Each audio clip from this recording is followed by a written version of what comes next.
The other big story of the day, of course, we told you about it last night. It continues to explode. Yesterday morning, the New York Post released that bombshell of an article on Hunter Biden showing some secret emails that he had with his dad's relationship with the Ukrainian gas and oil company Burisma. When the New York Post tweeted it, Twitter then censored and blocked users from sharing the article. Now, as I told you, we discussed what was happening yesterday. We learned that a water-damaged laptop was turned into a computer repair shop in Delaware. It had a Beau Biden Foundation sticker on it. The computer contained never before seen emails from a Ukrainian executive with that company. It also showed some pretty sexually explicit photos of Hunter Biden and an unidentified woman, and proof that Hunter did introduce that executive to his father, Joe Biden, who was vice president at the time. But it gets worse. The left of social media continues to censor everything and anything that goes against the Biden camp.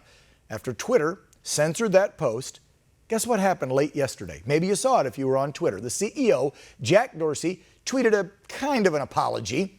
Yeah, he realized that Twitter's action, his company, were so unacceptable, so this is what he had to put out. If you didn't see it, our communication around our actions on the New York Post article was not great. No kidding, Jack? And blocking URL sharing via tweet or DM with zero context as to why we're blocking is unacceptable. No kidding.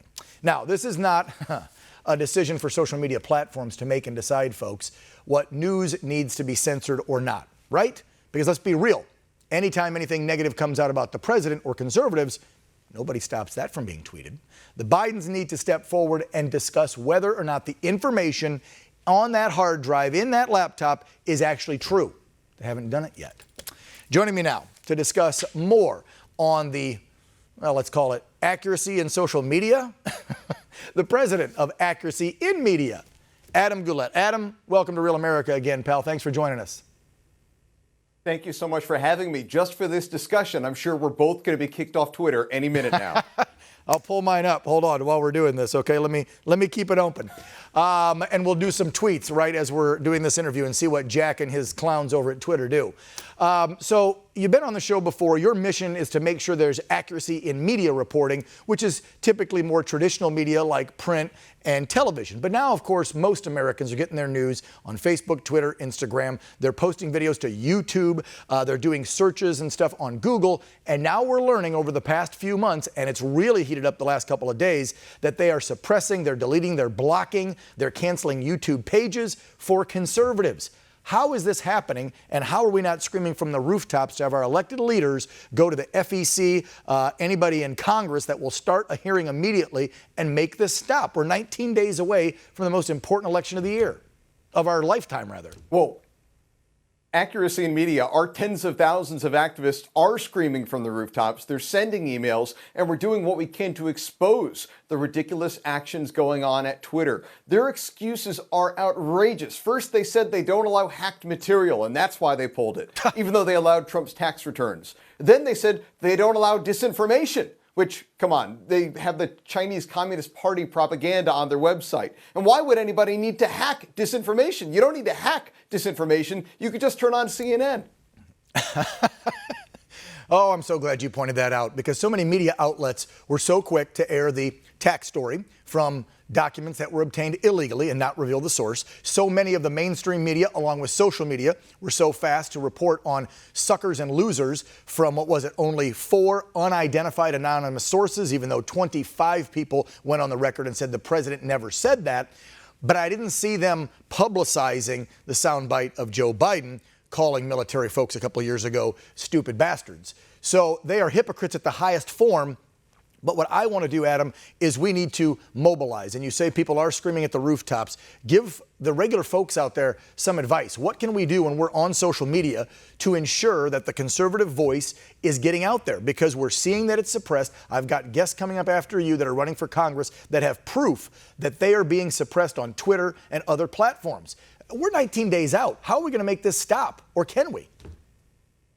Well, this isn't a battle for the next 19 days. It's a battle for the next 19 years and beyond. Social media has taken over media as the dominant news outlet of our lives. It's the dominant communication tool of our lives. And it's terrifying how they're using it for such obviously activist means. They're openly political players. They might as well just be an in-kind contribution to their left-wing buddies. And it's morally outrageous. We need to share these stories with our friends. We need to retweet this content, even if it gets us banned. And I think what Twitter is going to ultimately learn is that they made this problem far worse by banning the New York Post, by banning the White House, by banning the story. That attracted far more attention to it than it ever otherwise would have gotten. And that's how we should respond each time until they realize it's not in their interest to block viewpoints they disagree with. Yeah, we need to turn up in the millions and show them you don't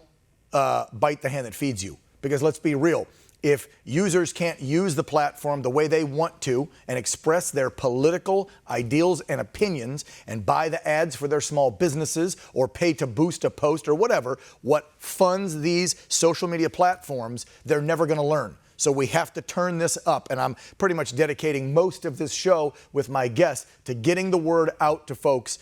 Get online, get angry, make those posts. If you're deleted, create a new profile. Keep going. Don't stop. Spread it with your family, your friends, and then reach out to your elected leaders. That's got to be a key as well. I just got a letter from a United States senator from Missouri going after, telling the FEC, look into this. I know that Senator Cruz brought it up earlier today. In the middle of the SCOTUS hearings, we have got to take action and reach out.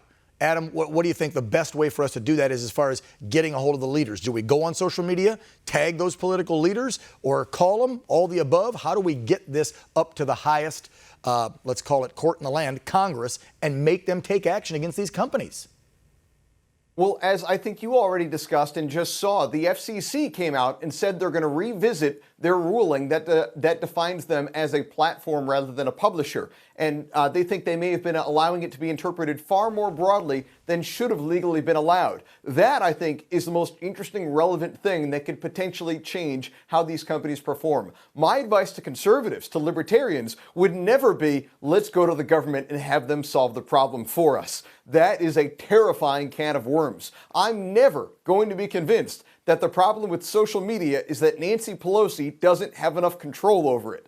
Just as we wouldn't want the federal government directly managing NBC News, it's even more terrifying to think that we would give the federal government direct power to control Twitter and Facebook. That is definitely pouring gasoline on a really bad fire. Yeah, and I didn't mean to even try and connect those dots that I want them in charge of it. I want them to have congressional hearings, sure, and I want them to put in place some sort of protocol where we can assure ourselves that if we are a conservative or we're a liberal, we're allowed to post, have freedom of speech, and do what we want. I get these are private companies, but they're publicly traded, and they act like they can do whatever they want, again, because it's a platform and not a broadcast or print-style media. But there has to be something done at the federal level. But right now, it has to be organic, I think, between the people. Let's talk about real quick these fact checkers that Facebook and others are using. Yeah. These are people who are sitting in a cubicle, well, probably not now with COVID, sitting at home in their PJs at their house, I feel, that have an agenda. What qualifies them as a fact checker to fact check me? Well, they share the left-wing ideology that they want to put forth on these platforms. They call them fact checkers. I call them PR firms. They take whatever's being said by a Republican and find some way to say that it's untrue. Trump comes out and says, hello, my name is Donald Trump. They're up there saying, well, that's probably not true.